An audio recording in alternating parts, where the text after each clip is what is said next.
गई काले जे આગનો બનાવ બનેલ એ જે દુઃખદ ઘટના છે તે બાબતે પોલીસે બનાવવાળી જગ્યાથી અને ફાયર વિભાગ દ્વારા તેમજ મેડિકલ સ્ટાફ દ્વારા ઘણા માણસોને 40 માણસોને રેસ્ક્યુ કરવામાં આવેલ તેમજ બનાવવાળી જગ્યાએ ઉલવાતા ત્યાં FSL અધિકારીશ્રીને બોલાવી ત્યાં પંચનામું કરવામાં આવેલ।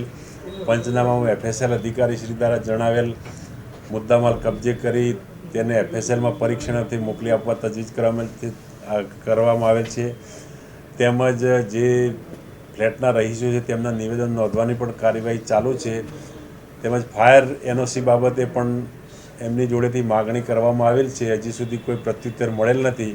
તેમજ તે બાબતે કોર્પોરેશન પાસે પણ ફાયરની વિગતો માગવામાં આવેલ છે। જે 3 લોકોના મૃત્યુ થયા તેમાં એક ડિલિવરી સ્વિગીનો ડિલિવરી બોય હતો જેનું નામ અજયભાઈ ખીમજીભાઈ મકવાણા જે રાજકોટનો રહેવાસી છે, તેમજ અન્ય 2 છે કલ્પેશ પીઠાભાઈ લેવા અને મયુરભાઈ વિનુભાઈ લેવા જે બંને ઉનાના છે, ઉના તાલુકાના છે। એ બંને બ્લિંકિટ વિભાગમાંથી 10મા માળે ઓર્ડર આવેલો તે આપવા ગયેલા અને જેની સાથે એનો પિતરાઈ ભાઈ હતો જે ગઈકાલે ધૂળેટીનો રજા હોય તે પણ એમની સાથે ફરવા ગયેલા એટલે ગયેલ હતો। મૃતદેહ 6ઠા માળેથી મળી આવેલ 3 જણના અને એક ઈજાગ્રસ્ત બેન હતા કિરણ, એમનો પણ ત્યાંથી જ મળી આવેલ જે ઈજાગ્રસ્ત બેન। અને 6ઠ્ઠા માળે આગ લાગવાનું શોર્ટ સર્કિટના કારણે આગ લાગેલ અને ત્યારબાદ લાઇટ બધી બંધ થઈ જવાથી લિફ્ટનો પણ દરવાજો બંધ થઈ ગયેલ, જેથી તેઓ દોડતા ચાલતા નીચે આવતા આગની જાળમાં ફસાઈ ગયેલ।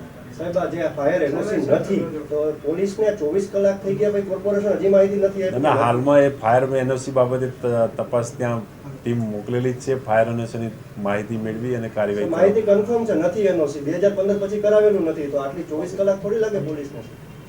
ગઈકાલે નહીં, આજે એટલે આજે ગઈકાલે કચેરી બંધ હતી, આજે ફાયર બાબતની NOCનું કમ્પ્લીટ થઈ જશે।